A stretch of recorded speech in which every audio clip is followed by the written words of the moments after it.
มีพักหลายแนวเนาะแค่ละน้อยเบิ่งผักสลัดเลยทุกคนใหญ่ๆแล้วดีๆนะ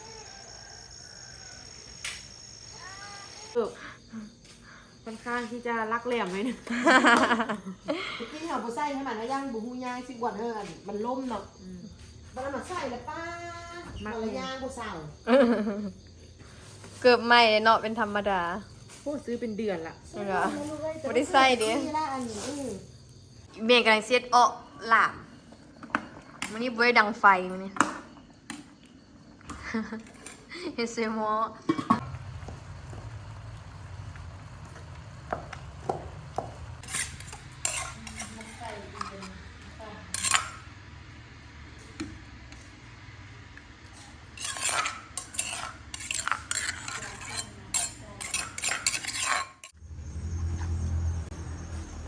สบายดีตอนแรงเด้อทุกคนหาก็ไปกันเก็บหอยแล้วก็เก็บผักนำมามาแล้วก็จิ้มมาหดสวนต่อเลย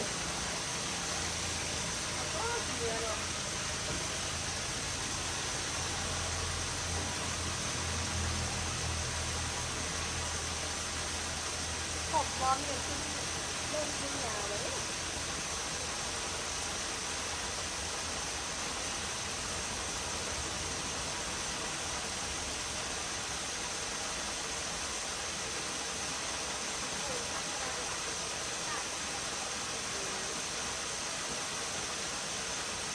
มืดละมืดหมดไป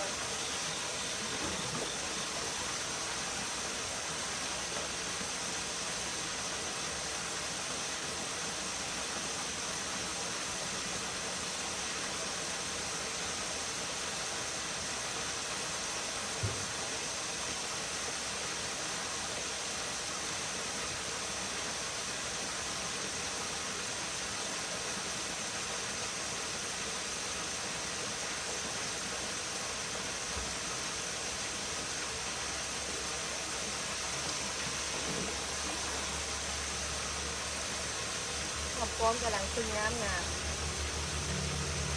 ผักสลัดแห้งอ่ะขึ้นใหญ่ๆแล้วเป็นพอดีเลยพอดีใส่บุญเทียนเลยเดี๋ยวจะได้เทียนทาไปเจอมันฟ้าหดเพราะว่าแดดมันมืดมันค่ำถ้าเป็นต้นหินแล้วมันมืดนะ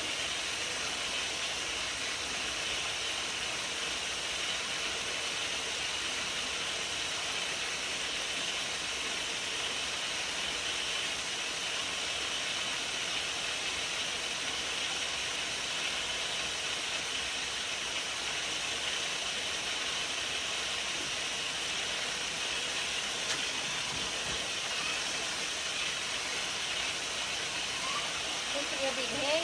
เพราะว่ามันแดดแห้งแล้วว่ามีหกซ้ำอย่างนี้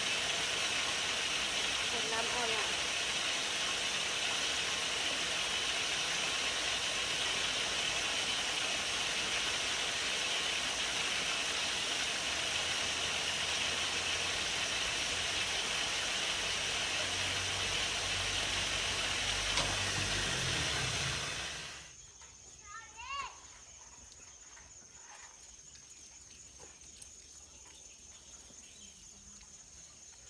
มีพักหลายแนวเนาะแค่ละน้อยใส่ลิม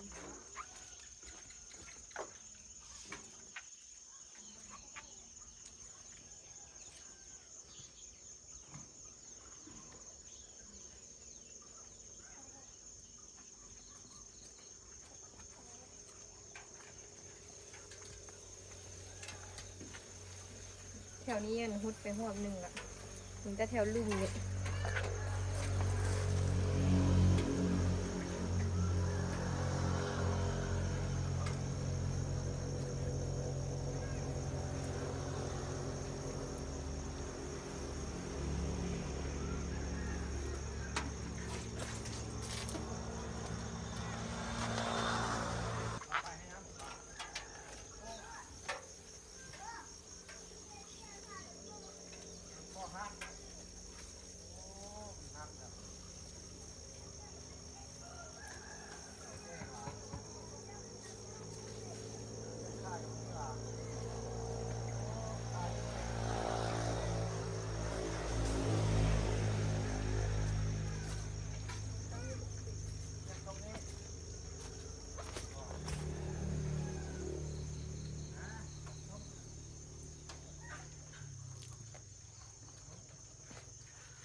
ก่แล้วนี่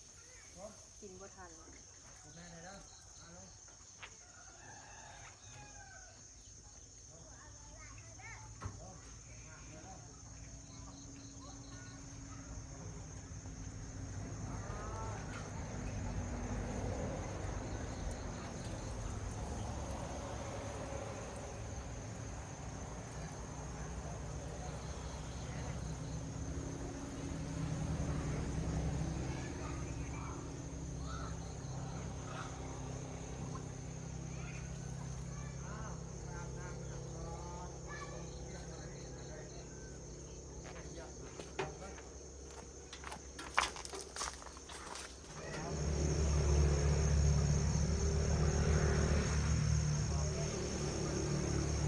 ป้อมมันจะเริ่มเป็นแก่แล้วเริ่มยาวมันเริ่มแบบยาวแล้วแก่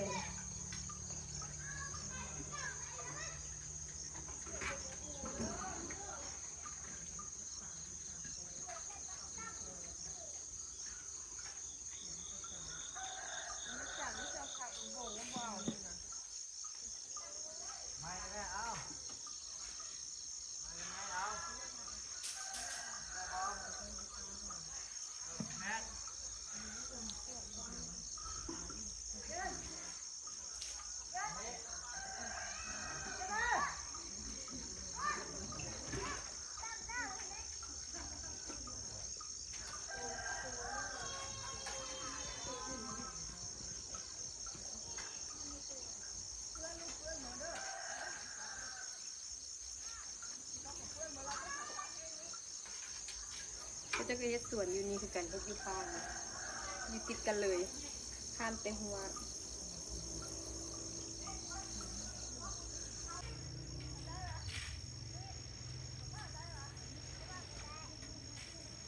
เบิ่งผักสลัดไหมทุกคน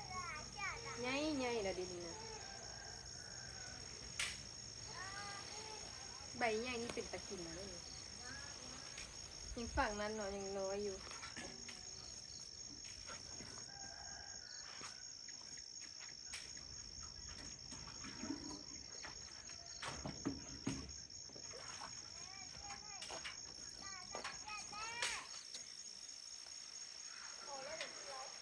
สลัดนี่ต้องหดน้ำเลยล่ะมันจึงได้น้ำมันจึงบ่ขมผักสลัดกรอบเลยทุกคน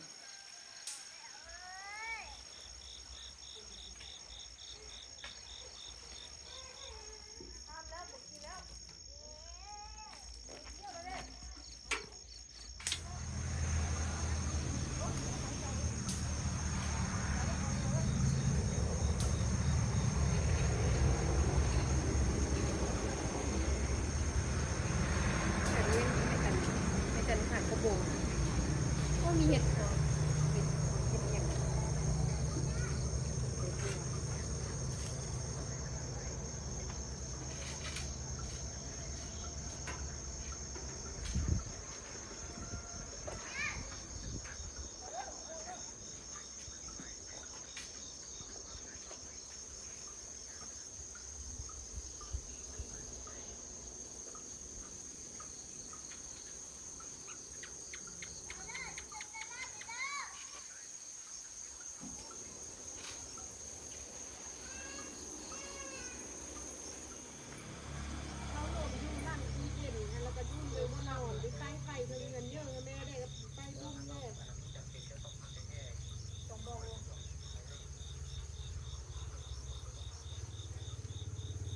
หนาผักโบงเนี่ย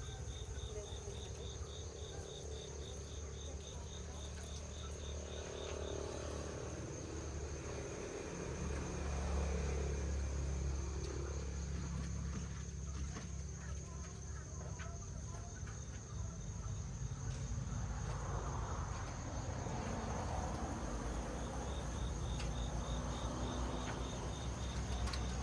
ผักบุ้งเครื่องนึ่งแล้วก็ผักหมกเครื่องนึ่งผักหมกเลยกำลังเริ่มขึ้นแหละแตกงอแตกงอน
มืดแล้วทุกคนเลยพอดีหดแล้วคิดว่าเห็นอย่างละอันนี้เครือมักทั่วนี่โอ้หมดแล้วนะ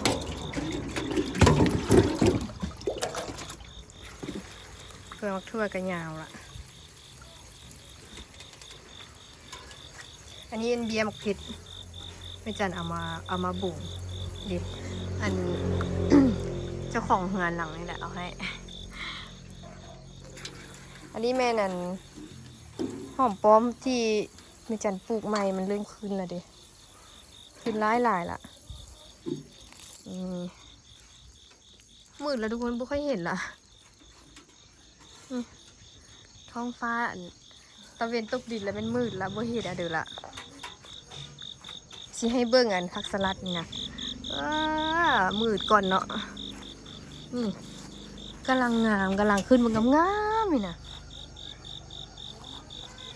นี่เป็นผักสลัดกรอบเลยนี่นะเสียดายมันมืดแล้วเนาะบ่เห็นคักนะข้างหน้าก็เด้อมื้อนี้มืดละถ่ายเอียงก็บ่เห็นตัวนี้แม่นอันแม่จันบ่งใหม่หน้านี้หอมป้อมเนี่ยมันแก่บ่ละยาวบ่ละนี่แล้วก็หอมลาบ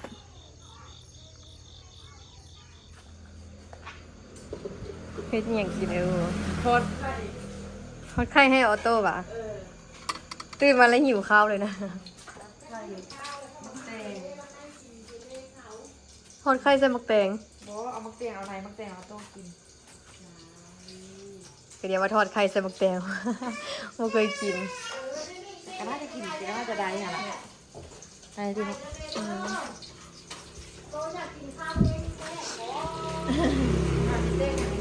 หายกินข้าวแล้วออโต้ เจ้าต้มป่าเนี่ยกินใจกินละใจแต่แต่ว่ากินข้าว ว้ายหิวข้าวแล้ว แม่เกือบมันจะแก้ค่ะ ปดเกือบนอนกับบ่ได้อีกเนาะ เกือบนอนกับอะไร ใส่เกือบนอนเลยนะออโต้เนาะ ตื่นมาแล้วก็พร้อมไปลิ้นเลย ยู่นำบ้าแล้วจ้ะยู่นำมัน โอ้ย ย่างเป่ากันเมื่อย เสียบบ่ ยากนี่แหละ เสียบเบอร์ เมื่อยพอเอาตัวนี้เนาะ เอาเด็กน้อยนี่เมื่อยให้ก็ อยากนอนก็บ่ได้นอนอยากนั่งก็บ่ได้นั่งมื้อนี้แม่ก็กินข้าวได้น้อยมีเวลากิน เอาโต้ สิกินข้าวค่ะให้เก็บขี้เบิ้งไปม่วงแต่ก็บ่ยากข้าวละ แม่นบ่ออโต้แม่นบ่เดี๋ยวสุกแล้วมากินข้าวเลยบัดนี้ว้าหอมขนาดจืนไข่ออโต้นี่ กินข้าวเนอะเอ้ยกินข้าวเนอะโอ้ยเนาะเอามักน้อยนึงอะเกิดกระไรอ๋อแล้วตัวนี้ออกส้มมาแล้วนี่น่ะ ตายแท้นอนกลางคืนนี่ก็สิได้ใส่นอนวะ บุปผเกิบค่อนข้างที่จะรักแหลมเลยนะที่เขาบุใส่ให้มันแล้วย่างบุหูย่างสิกว่ามันล่มเนาะมันมาใส่แล้วป้ามันละย่างบุเสา เกือบไหม้เนาะเป็นธรรมดา โอ้ซื้อเป็นเดือนละ เหรอบ่ได้ใส่เด้ นึกเจอสีเขียวซื้อมาให้ใส่มึงพุ่งกับที่จะแพงนี้เดี๋ยวเที่ยวกันเที่ยวอยู่เพื่อนซื้อข้าวเปรี้ยวมันจะกบลูกซื้อมาเนี่ย โอ้ยแซ่บโอ้ยแซ่บเด้ว้ากินหลายๆเด้อตัวเด้อ เอาไปห้อยเอามือขังมื้อนี้มื้ออื่นก็ได้กินละมื้อล้างดีๆก่อนล้าง ต้มหลายแล้วมัน2 มื้อพุ่นวะ พอจ้อยเด้อ2 มื้อมื้อนี้ล้างดี เฮ็ดอ้อมกินอ้อมหอยกินอุ้ยเปื่อย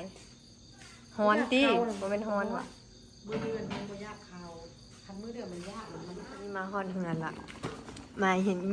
เมียกำลังเซ็ตอ้อลาบมื้อนี้บ่ได้ดังไฟมื้อนี้ เฮ็ดเซมอไฟกระเพยืนขวาได้มาเฮ็ดอยู่ถึงเฮือนอันนี้มันอีเมลเอาอันมะเขือมะเพ็ดอันเดียวลุงละ ตาซีนแห้งปรุงแล้ววันนี้แม่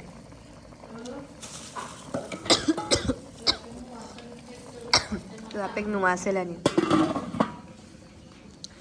พ่อบ่อยู่หัวซิงไข่กับเฮ็ดนางลม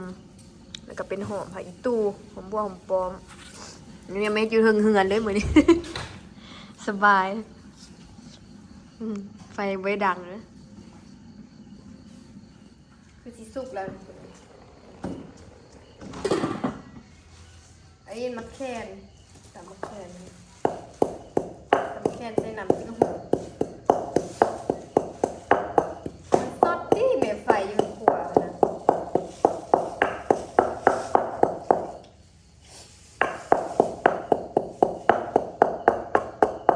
ไฟอยู่ในครัวบ่ได้ก็เลยว่าอ้าวบ่ได้เอาอันนั้นมาเอาจอบ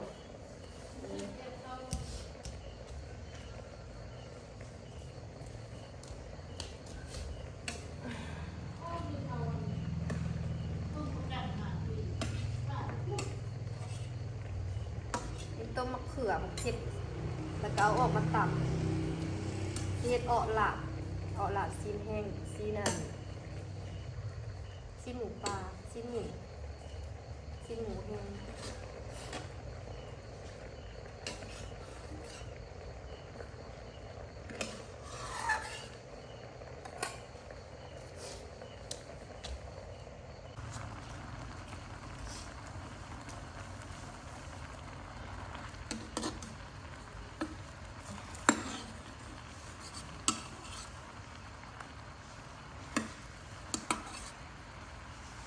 น้ำซีนแห้งนะแม่เอาน้ำมาซึมดู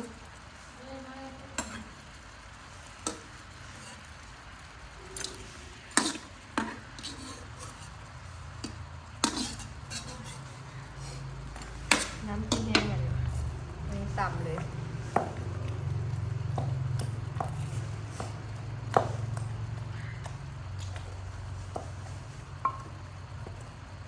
ตำแห้งบ่ได้มาสิดีดเนียงเอาเพราะว่ามันเปื่อยล่ะ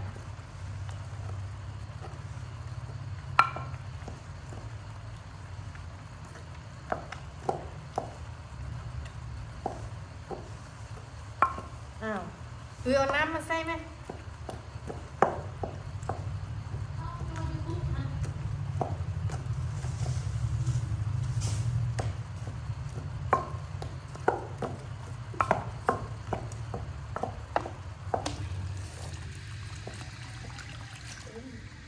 ใหญ่ก็เต้แบบนี้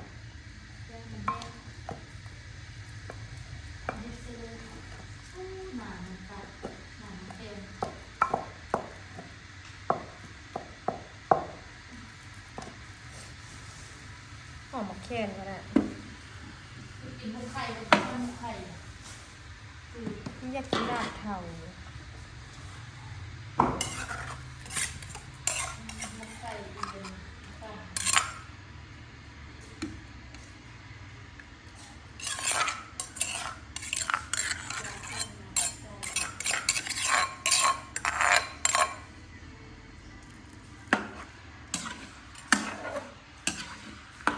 อันนี้คือบุใส่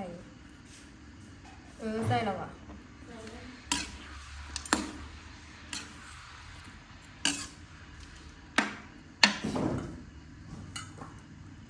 อันนี้มันเห็ดนางรมเอาเห็ดลงเลยเส้นผักอันตำนินเนี่ยแซ่บ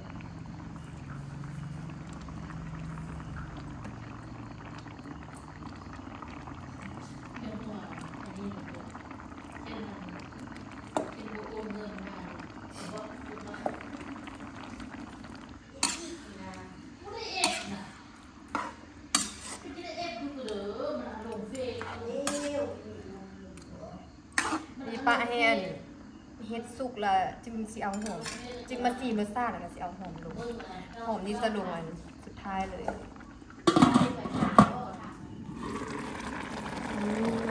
สุกแล้วคนอันนี้แม่นางน้องสาวเอาหอมใช่ละซีมแล้วว่ะมึงซีมมึงก่อน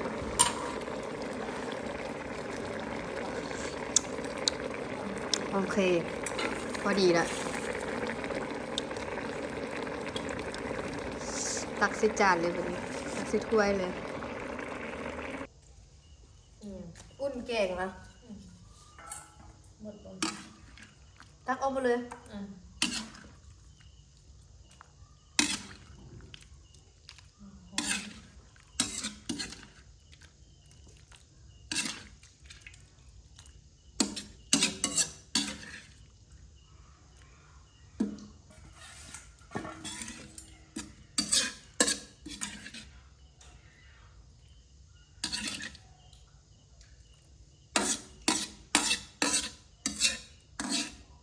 แค่ขนาด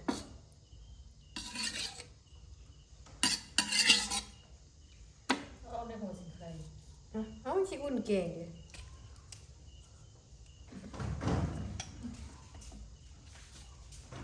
แกงกระดูกงัวนี่แกงกระดูกสวยดีบอก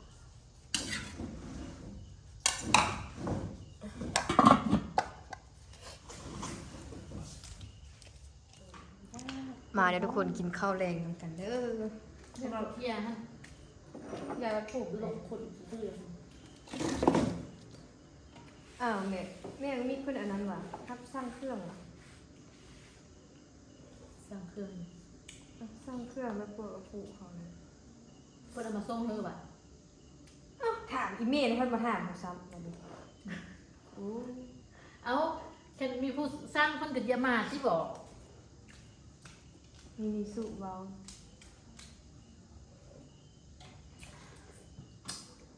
ตอนนั้นคือว่าคนไปเอาเอง เพื่อนไปเอาแล้วผู้ใดสร้างแล้วเราเอามาเพื่อซิตี้ อีเมนนั่นนะ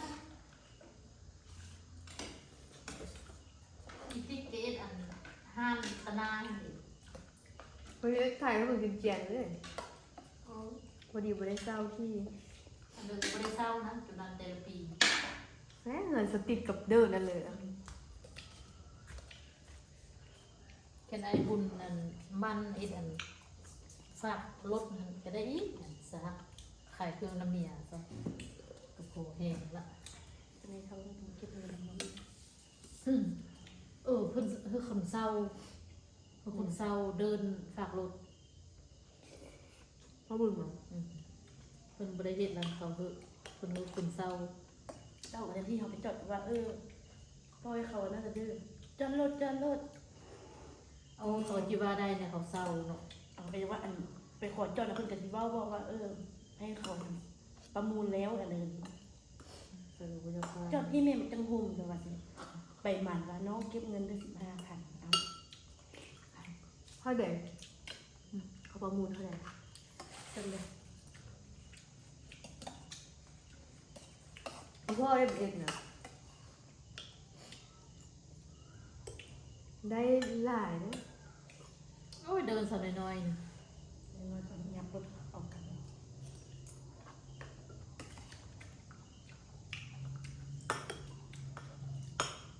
เดี๋ยวเราเดินเหื่อนสักนึงอันเบิ่งเดินให้กับปวงเขาได้หลายเฮือนเพิ่นมันนะข่อยจนว่าเฮือนมัน ก็ แต่เล็กเองเขาก็เสียภาษีเฮือจุนั่นนั่นติบ่ กินเขาเฉย นอนเทศกาลเพิ่นเนาะ ๆก็อย่าไว้สิ ทำเรือเสียสั่งคือเสียภาษีให้เขา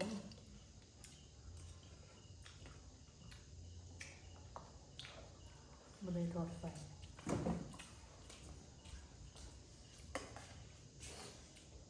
มันสิเฮ็ดอันขาย เก็บจอมอเข้ามา ที่ขายอันเครื่องอัน 28อีกก็ได้23ไม่เป็นขายเครื่อง ขายเครื่องอันนั้นติบ่สิใส่คอใส่แขนนั่นน่ะ ตอนที่ขายยังไงจ้าสิได้ขายกันเงิน สบายอยู่ตลาดมันแพงซาวแพง เพราะมาขายอยู่มันบ่คือเด้อมาส่งทั้งขายเครื่องขายเดือนซื้อคือ ขายได้เป็นเท่าไหร่ เอาล่ะไปก่อนทุกคนบ๊ายบาย